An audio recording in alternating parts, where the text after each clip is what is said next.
Emma Raducanu has once again been beaten by Aryna Sabalenka in a hard-fought clash in the Cincinnati Sunshine, decided by a third-set tiebreak.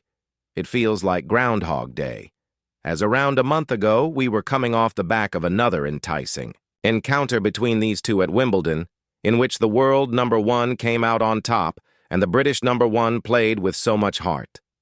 Once again, there are plenty of positives for Emma Raducanu to take, but the record will show yet another loss to a top 10 player, albeit a three-set one. If she is to return to the apex of the WTA rankings, lots still need to change. But this was so promising.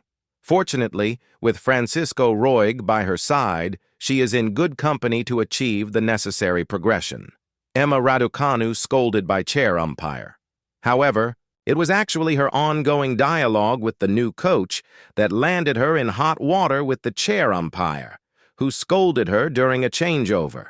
After all, she had broken an important tennis rule as she scampered to the back of the court to receive instructions from Roig immediately after the game was over.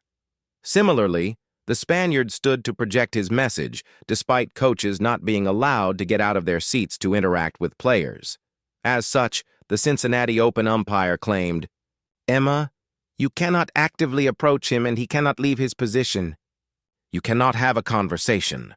Raducanu replied, "I can't hear anything, because the music is really loud." The umpire was unsympathetic to her cause, continuing her admonishment.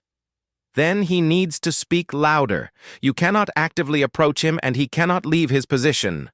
He needs to stay where he is and you cannot actively go towards him. You cannot actively go at the end of the game especially." The conversation was concluded with an apology from the player. "I'm sorry, I didn't realize." Despite her win, Sabalenka's thoughts on having to face Raducanu pre-match remain interesting and outline how highly she rates the 22-year-old.